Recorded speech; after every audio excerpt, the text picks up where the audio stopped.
Hello everyone, welcome back to my channel. My name is Lainey. Thank you so much for stopping by.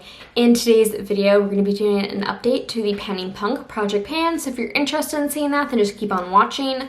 Before we get into that though, if you're new here, please remember to hit that subscribe button so you never miss another video from me. Alright, so it is time to do a 2-month update to my PanningPunk Project Pan. Obviously I've been MIA, I didn't do an update last month. So here we are with 2 months of progress, and honestly, it's not super great progress. We do have quite a few things rolling out, but yeah, not my greatest. I've been super busy.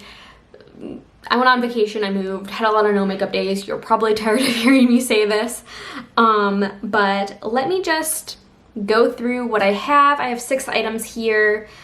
We have 3 rolling out, so let's get into it. Also, before we get into this update, this is a Fantastic Ladies collab, and it was created by Allie from Wonder in Alleyland. I will link all the information you need to know about this project down below, but it's just about punk music, punk adjacent music, and connecting products to prompts and songs. So that is what this project is about. So I will link all the information and the collaborators, creator down below. But first up, we have an item that was in here from the very beginning. This is Ghostlight from Ritual Defeat. It's a highlighter for the prompt, The Misfits Halloween, a horror/scary movie inspired product or a Halloween inspired product. So I had 3 uses or hit pan left. So not a lot of uses left, and I did not hit pan, but I did hit my 3 uses. So this definitely looks used, and I really like this highlight, but I am tired of it. So I'm very excited to finally roll it out and just roll in something new, because this has been here all year long. So really happy about that. That did not have a lot left. Then I was working on the prompt. Where is it? Sum 41 Still Waiting, a devastating product or a product that feels like it's taking forever. And I rolled in the shade Aroma from the Juvia's Place, the Tri palette. And this is what it's looking like now. And as you can see, where I've been focusing my brush, it's like cracked. I don't know. My goal is to hit pan. I used it 4 times in the last month, and I've just decided, executive decision, if I don't hit pan in the next month, I'm rolling this out, and I'm gonna call it a goal met, because I just am not reaching for this, and I've used it a little bit and I'm just tired of it. So if I don't have pan by the next month, it's rolling out no matter what, because I'm tired of it. Next up, I have a gloss from Pat McGrath, and this was for the prompt Taking Back Sunday, Make Damn Sure, a product you are ready to be done with or almost done with, and I have finished it. This took 6 more uses to go. I mean, there's definitely product left in it, but I basically got all I could without removing the stopper. I don't like this gloss. It's really sticky. It's not comfortable on the lips. I always wanted to wipe it off because it just didn't feel good. So I'm really glad this is done, because it is not good. I don't like it. Next, I had the prompt Fall Out Boy, She's My Winona, a product that has your heart and soul forever. And I rolled in a blush from Phytosurgeons in the shade Smolder, because this is my favorite blush of all time. So I set a 22 use goal on it. I used it twice at the last update, and I have since used it 3 more times, so I have 17 more uses to go. I love this blush. I just haven't been doing a lot of looks that match it. So hopefully I can kick this into gear and use it more, because I really do love it. I guess I've been, just like I've said in a lot of videos, reaching for cool tones a lot more, and I haven't been really pairing this like warm blush with it. So that's that on that. Hopefully I can do some more warm tone looks and remember to use it. I had the prompt, The Donnas, Who Invited You, a product that everyone trashes but you love, and I chose the Lunar Beauty Moonspell Volume 2 palette. A lot of people didn't like this formula. I feel like it's pretty similar to the other Moonspell palette. I do think it's a bit repetitive on the inside, but other than that, like, it's a great palette. The shade Luna is like out of this world amazing. I'm doing this no pan left behind style, and I've only used this once, in which I used the shade right here, Agatha, Mildred, this like rose gold shade, and then I used the shade Sally, this peachy shade, and then I used the shade Mel, which is this like brown shade over here. I think I took a picture of it, so I will, if I can find it, I will put it over here. But basically I wrote down, I used Sally and Mel in the crease, Mildred on the lid, and Agatha on the inner corner. So I've only used this once. I'm working on a lot of eyeshadow, so hopefully I can use this more and just use the rest of the eyeshadows and get it done in the next month. But I really do love this palette. I think it's very fantastic, and it'd be great to pair my Phytosurgence blush with. So hopefully I can use it a little bit more in the next month.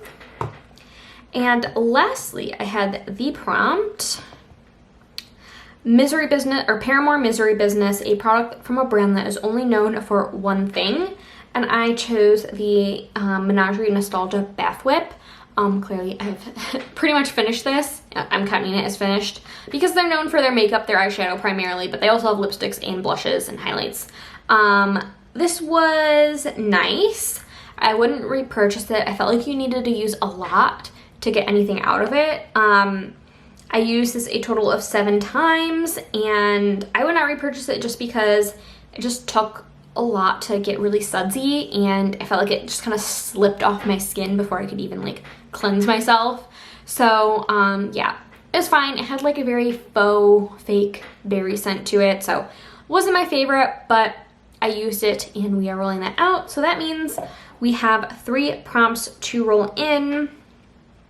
So how many prompts do I have left? I have 7 left. So I'm going to be rolling 3 prompts in. I will do numbers 1 to 7 in pretty random, and we will see what we get. So 1 to 7, let's see. Oops. So we've got 1. Come on. 1, 6. Okay, we'll just press the button. And 5. 1, 6, and 5. So number 1 is the Ramones Rock and Roll High School, a product that was a teenage staple for you.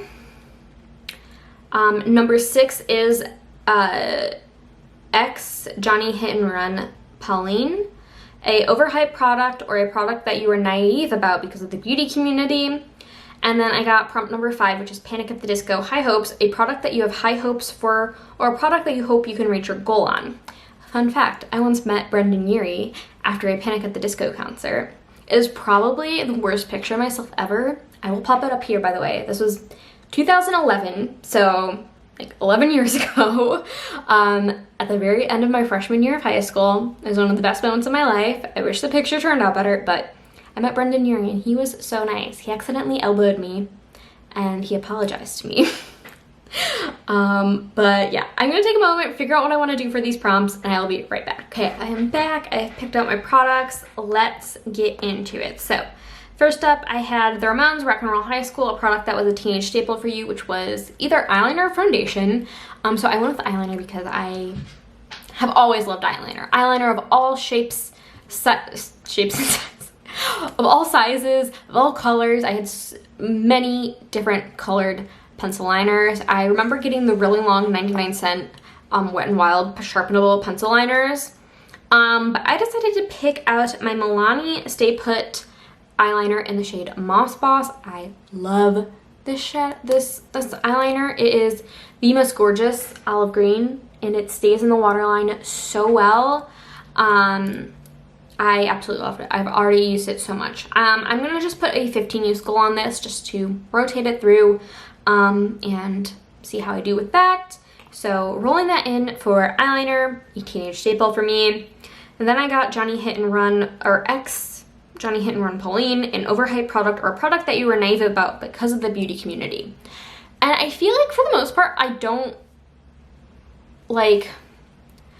have a lot of things I feel like is overhyped. Because I feel like I enjoy most of my collection. I do a lot of research. I mostly buy indie, so a lot of the things I buy are indie eyeshadows. I'm not like always buying mainstream releases, which I feel like is what gets hyped up a lot. But there are 2 eyeshadow palettes in my collection that I feel like are overhyped and not a good eyeshadow formula. One, if you've been here a long time, Kaleidos. Number 2 is a new palette to me. Finally tried out Odin's Eye. This is the Soulmane 2 palette, and I am so underwhelmed by this eyeshadow formula. The mattes remind me of Kaleidos and why I don't like the Kaleidos. They are patchy on top of each other. They don't blend well. Having a very difficult time figuring out how to get these mattes to work well for me. The shimmers are pretty. They're nothing out of this world extraordinary. Anyway, I think Odin's Eye is overhyped, and I don't think the formula is really good. I've used this a handful of times, but anyway, rant aside, sorry if you like Odin's Eye. I don't like this formula. I've used this twice, and I think I'm not gonna do No Pin Left Behind. I'm just gonna say I wanna create 5 different looks with this. Maybe that means doing No Pin Left Behind, I don't know. I'm not gonna hold myself to it. I just wanna do 5 looks with this, 5 more looks with it, and see if I can get my opinion to change. And finally, we've got Panic at the Disco High Hopes, a product you have high hopes that you, for a product you hope you can reach. What am I saying? High hopes, a product that you have high hopes for, or a product you hope you can reach your goal on. And I am rolling in my Lisa Eldridge Gloss Embrace in the shade Muse. This is the perfect, just everyday lip color for me, no matter what I wear on my eyes. I feel like this matches. As you can see, I've got a lot of this. I mean, this is nearly done. I would like to finish this. I am gonna use it until I can't get anything out anymore. And then I'm gonna attempt to remove the stopper because this is so expensive. I'm gonna wait until I can't get anything off the brush anymore, at which point I'm gonna attempt to remove the stopper. If you ever remove the stopper from this, let me know how it went, if you have any tips. And if I can't get it off, then it'll be done, but if I can, I will use it until I can't get anything else out of it. This is like one of my favorite lip products ever. It's so comfortable. I would love for her to come out in like a clear version of this, because I just would like to use that as lip balm like all the time. So yes, I'm rolling in for Panic at the Disco High Hopes, and that is all I have for you today. So after today, I have 4 prompts left, which I might just roll them all in next month. I know I mentioned I came up with some of my own prompts, but I think I want to end this project sooner rather than later, just because I have so much going on, and I'm going to be joining Throwback 30 at the end of July, and then I'm also joining another Fantastic Ladies collab, I believe it's at the end of September. So I would like to have this project wrapped up sooner rather than later, so I think I'm gonna just, next update, roll in those 4 additional prompts. That is all I have for you today. As always, I hope you enjoyed watching. Let me know how your project is going down below, and don't forget to like and subscribe. Leave a comment if you like down below, and I will see you guys in my next video. Bye!